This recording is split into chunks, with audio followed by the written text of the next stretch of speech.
Mga kabayan, umami na si Bongit, no? Na sa kanya talaga galing yung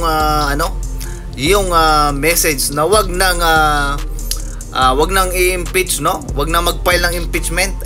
Paano to si Gadon? Di ba galit na galit mga kabayan si Gadon? So pakinggan muna natin, no? Pakinggan muna natin na sinabi ni Mr. President. Well, it was actually private communication but na-leak na, yes. Because that's really my opinion. This is not important. This does not make any difference to even one single Filipino life. So why waste time on it? What will happen to if somebody files an impeachment? It will tie down the House. It will tie down the Senate. It will just take up all the time. And for what? For nothing. For nothing. None of this will help improve a single Filipino life. As far as I'm concerned, it's a storm in a teacup. Sir, have you reached the point of no return when Vicky Sara, sir? Never say never. Kita niyo mga kabayan, sa palagay ninyo, talaga bang nag-leak o talagang ipinakaalat mga kabayan? Mga padali nito ni Bongit, no? Plano nila yan mga kabayan. Ang sabi nila dyan, it will take times mga kabayan at maraming maaabala. Ay, ano ba yung ginagawa nila mga kabayan? Ano ba yung ginagawa nila sa Vice President? Napakatagal na mga kabayan na dinidinig nung confidential funds mga kabayan. Napakatagal na at wala silang nagawa mga kabayan sa loob ng 3 taon ang inihiring yung Office of the Vice President. Tapos sasabihin ni Bongit ngayon mga kabayan marami daw yung maapektuhan at dapat daw ang pinapriority yung sambayan ng Pilipino. Kita mo yan mga kabayan?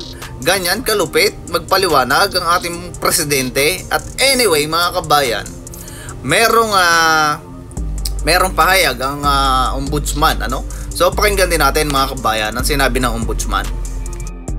Paibanat naman si Ombudsman Samuel Martires kay Justice Undersecretary Jessie Andres matapos niyang sabihin na may kapangyarihan ng ombudsman na disiplinahin si Vice President Sara Duterte. The Vice President is not immune from suit. I would advise Josec Andres to shut up, to stop talking about the case, because one of the powers of the Ombudsman is to take over the investigation of a case of any government investigative agency at any stage of the proceedings.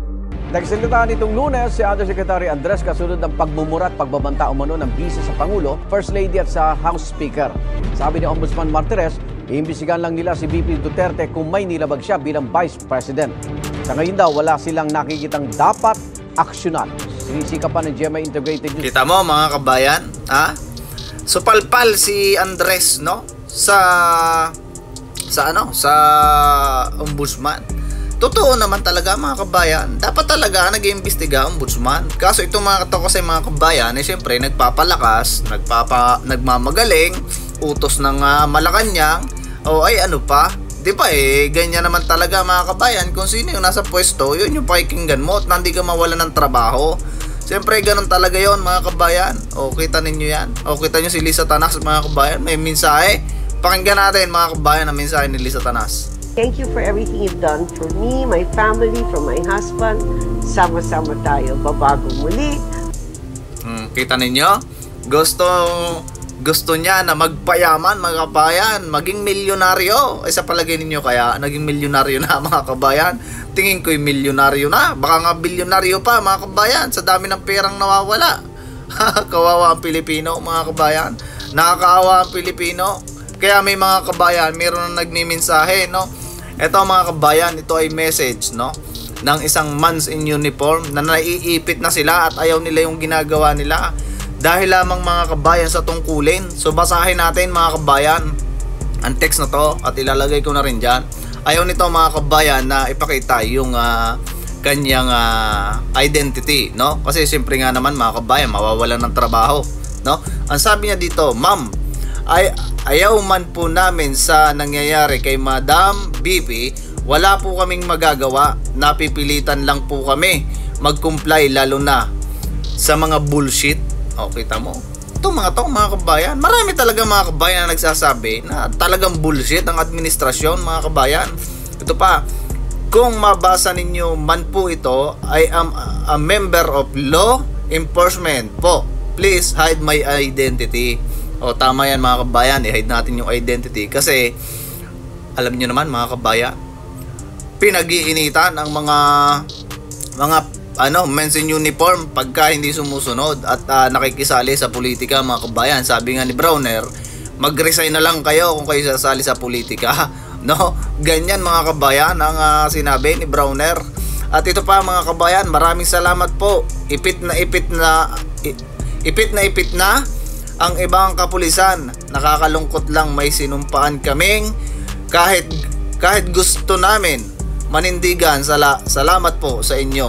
Kayo na lang po ang magsisilbi naming boses. Mag-iingat po kayo palagi.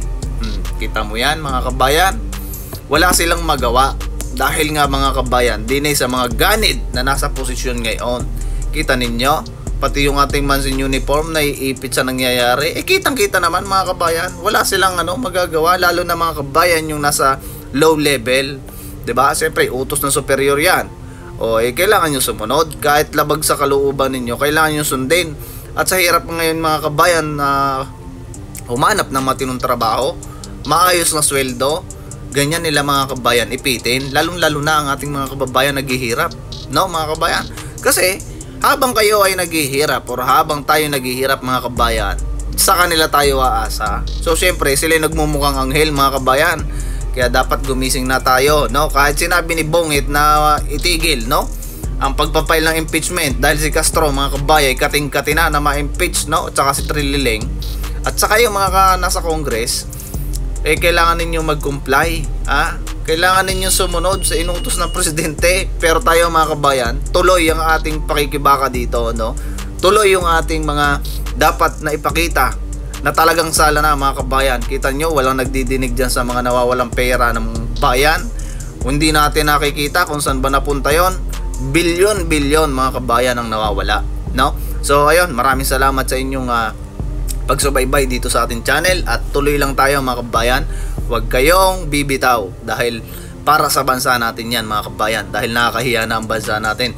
Lagi tayong laman ng balita sa ibang bansa. Kaya nakakahiya ang pinaggagawa ng administrasyon na to. Ingat kayo mga kabayan at see you sa susunod na video.